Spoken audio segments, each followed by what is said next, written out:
खुलुमबाय स्टुडियाव दं आंखिलि कां ब्रह्म दिनै दावहारु गारलाबाथा बसुमतारिनि 23थि थैनाय सान मोनसे समनि दुलाराय बर' फरायसा आफादनि आफादगिरि दावहारु गारलाबाथा बसुमतारिनि दिनै 23थि थैनाय सान रामफलबिर दख'र ABSU जों गारलाबाथा बसुमतारि पाब्लिक चेरिटेबल ट्रास्टनि बानजायनायाव गारलाबाथा बसुमतारिनि 23थि थैनाय सान फालिदों।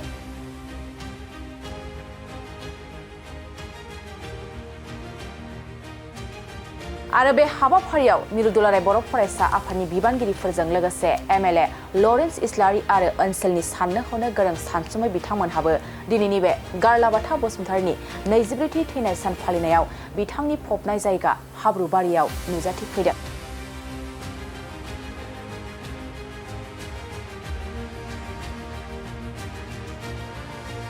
लोगोसे बिथांनिनो अनजालि बिसि रक्तिमा बसुमतारिया दावहारु गारलाबाथा बसुमतारिनि मांखरसालियाव आलारि बाथि सावो।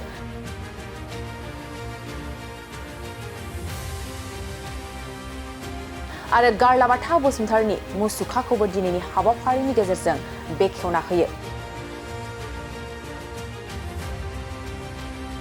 दैदेनगिरिफोरजों लोगोसे ओनसोलनि साननो हनो गोरों सानसुमै बिथांमोनहा गारलाबाथा बसुमतारिखौ फबनाय जायगायाव नुजाथिनानै बिबार बावफैयो। दावहारु गारलाबाथा बसुमतारिनि माहारियाव होलांनाय बिहोमा आरो उन दिन्थिनि थुलुंगाखां फुंखाखौ गोजोर लाखिनो लोगोसे इयुन जोलैनो मिथिहोनायनि नोजोरजों गुबुन गुबुन बोसोरनि बादिनो देग्लायबो रामफलबिल ओनसोलनि सिङाव थानाय सामथाइबारियाव थानाय मांखरसालियाव दावहारु गारलाबाथा बसुमतारिनि 23थि गोसोखां थैनाय सान फालिनायजों लोगोसे बिथांनि मुसुखाखौबो बेखेवना होयो।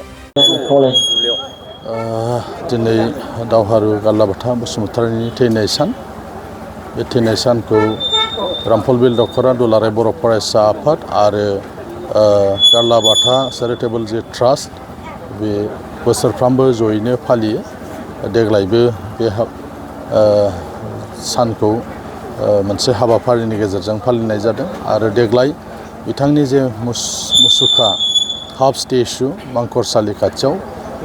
बेखौ देग्लाय बिटिआर जे सरकार बे सरकारनिफ्राय मददजों बे मुसुखा बानायनाय जादों आरो बेखौ दिनै जोङो बयबोनिबो नुजाथिनायाव बेखौ बेखेवनानै जोङो होदों। आरो मानगोनां बिटिआरनि चिफ बिथाङा गारलाबाथा चेरिटेबल जे ट्रास्ट बे ट्रास्टनो 25 लाख रां बिथाङा होदों। बेजों जाहाथे ट्रास्टआ बायदि रोखोमनि जेन' हाबाफारि मावलांनो हायो बेनि थाखाय बिथाङा थांनाय बोसोराव फोसावलांदोंमोन। दा बेखौ बावैसो साननि उनावनो बिथांमोना बे रांखौ मोननो हागोन आरो बेजों बिथांमोना जाहाथे ट्रास्टनि मावनो गोनां जि खामानि बा ट्रास्टआ लानाय जिफोर हाबाफारि बे हाबाफारिफोरखौ खालामनो हागोन होननानै जों मिजिंथिदों। जोंनि जेसेबां गेदेमा मानसिफोर दङ जोहोलावफोर दङ बिथांमोननि मुसुखा बानायनाय जे हाबाफारि बे हाबाफारिखौ बिटिआर सरकारा लादों। जेरै रामफलबिल आथियाबारि थिनालियाव रुंसारि कनकेश्वर नार्जारि फाउन्डार ABSUनि गाहाय नेहाथारि बिथांनि जे मुसुखा बे मुसुखाखौबो जों बेखेवनानै होबाय। दा बेबायदिनो जायगा जायगा मुसुखा गायसननायनि जे हाबाफारि सरकारा लादों। जोहोलाव सोमब्ला बसुमतारिनि मुसुखा बेखौबो दा बानायगासिनो दङ। बेबायदिनो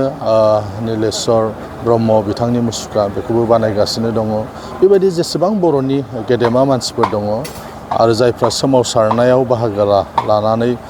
मुंख्लं जालांबाय सोरबा रुंसारि जालांबाय बिथांमोननि मुसुखाखौ गावबागाव जायगायाव फारि फारियै बानायलांनायनि थाखाय बिटिआर सरकारा हाबाफारि लादों। जेन' बिथांमोननि जिथु सेक्रिफाइस बिथांमोननि जिथु कन्ट्रिबिउसन बेखौ जाहाथे मान होनो हायो बेनि थाखाय बे हाबाफारिखौ सरकार लागासिनो। दावहारु गारलाबाथा बसुमतारि बिथांनि 23थि रुंसारि सान आरो जाय सानखौ लानानै बेवहाय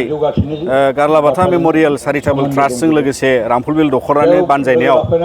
बे बोसोराव खेबसे जिथु 7 सेप्तेम्बर खालि दिनै बिथांनि थैनाय सानखौ जयै जों फालिनाय जादों। आरो बेवहाय गुबैयै जों बयहाबो मोनसे गोसोखांथि फैयो जिहेतु बिथाङा दुलाराय बर' फरायसा आफादनि मोनसे समनि आफादगिरिमोन आरो बेवहाय दिनै मोनसे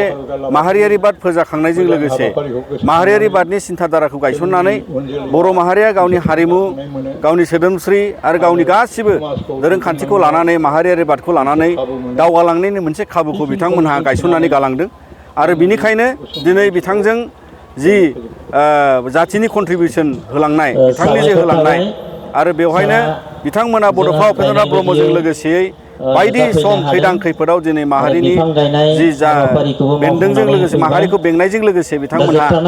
गोबां खामानि मावलांदों आरो बिनिखायनो दिनै बेवहाय ट्रास्टनि गेजेरजोंनो जा आरो दुलाराय बर' फरायसा आफादा बिथांमोननि सान्थौ आरो सानस्रिखौ लानानै दिनै माहारि दाफ्रामनायनि जे खामानि बे हाबाफारिखौ जोङो लालांबाय थायो आरो बिनिखायनो बिथांमोना साफा साफा माहारिनि थाखाय थुलुंगानायनि नेरसोन होननानै जों साननो हायो आरो बिथाङा सासे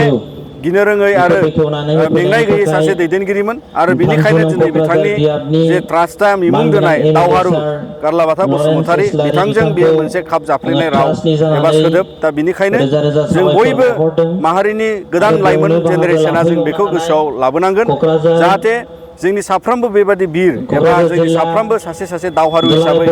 दैदेनलांनाय हारिखौ दैदेनलांनाय हारिनि लामा बेखेवलांनाय बिथांमोननि जे नेरसोनथि बेखौ जों बावनो मोननाय नङा आरो बिनिखायनो जों दुलाराय बर' फरायसा आफादाबो साफ्रोम बर'नि दैदेनगिरि बिथांमोनखौ जों मान होयो आरो बेबायदिनो दिनै बे दावहारु गारलाबाथा बसुमतारी बिथांनि गासिबो बिथिंखौ नोजोर बोनानै बिथाङाबो सासे हारिनि गेजेराव बागदा दैदेनगिरि बेखौ जों बयबो गनायो दा बेनि दारैनो जों बेवहाय नोंथांमोन बयनिसिमबो आरो नोंथांमोननि गेजेरजों जों बेखौनो खावलायो जे बर' माहारिया गावनि माहारियारि बादजों राव थुनलाइ राजखान्थियारि अधिकार गासैखौबो जोङो दिनै बे पर्यायसिम मोनफैदों आरो बिथांमोन बायदि साफा साफा दैदेनगिरि थानायखायनो जों मोनफैदों आरो बिनि थाखायनो जोंनि गोदान जोलैया बिथांमोन बायदि मानसिखौ सिनायनांगौ आरो बिथांमोननि सान्थौ आरो सानस्रिखौ नोजोर बोनानै जों बयबो हारियाव हान्थिनो नाजानांगौ आरो बेबादि बाथ्राजों दिनै नोंथांमोननि जानानै नोंथांमोननि गेजेरजों जोङो बयबो जाहाथे हारि सिबिनायाव रावखौबो बावगारलांनो मोना आरो बिथांमोननि नेरसोनखौ जों अरायसम लालांनो हायो आं बेखिनि बाथ्राखौ नोंथांमोननि गेजेरजों खावलायबाय गोजोन्थों बिथाङा जिहेतु सासे दुलाराय बर' फरायसा आफादनि बारग' आफादगिरि आरो दिनै बिथांनि जे बावहाय मुसुखा मोनसे दिनै बिथांनि ससे पासपर्ट साइजनि जे मुसुखा बेवहाय बेखेवबाय बेयो जोबोद गोजोनथाव बाथ्रा आरो जाय मुसुखाखौ बिटिआर सरकारजों लोगोसे दिनै बेवहाय बेखेवनानै होफैदों लरेन्स इस्लारि बिथाङा आं बिथांमोनखौ दुलाराय बर' फरायसा आफादनि जानानै साबायखर बावो मानो बिथांमोनहाबो दिनै जिहेतु माहारिनि जि माखासे नेरसोन बिथांमोना बेखौ महर होलांनानै मुसुखा महरै गायसनलांनानै अराय माखासे गोजोन सानस्रिखौ फेहेरनो थाखाय बिथांमोना जे कन्ट्रिबिउसन होदों बेनि सायाव जों बिथांमोननि नाजानायखौ बिथांमोननि बेबादि जाफुंसार होनायखौ जोङो गोजोननाय बावहरो आरो फैबाय थानाय समाव गुबुन गुबुन दैदेनगिरिजों लोगोसे बिथांमोना बेफोरबायदि माखासे नेरसोन गालांगोन होननानै जोंनि सिगाङाव बिबुंथि लाखिलांदों दा बेखायनो जों दुलाराय बर' फरायसा आफादनिफ्राय हामबाय होनानै बिथांमोननि बेबादि इनिसियेटिभखौ जों बरायो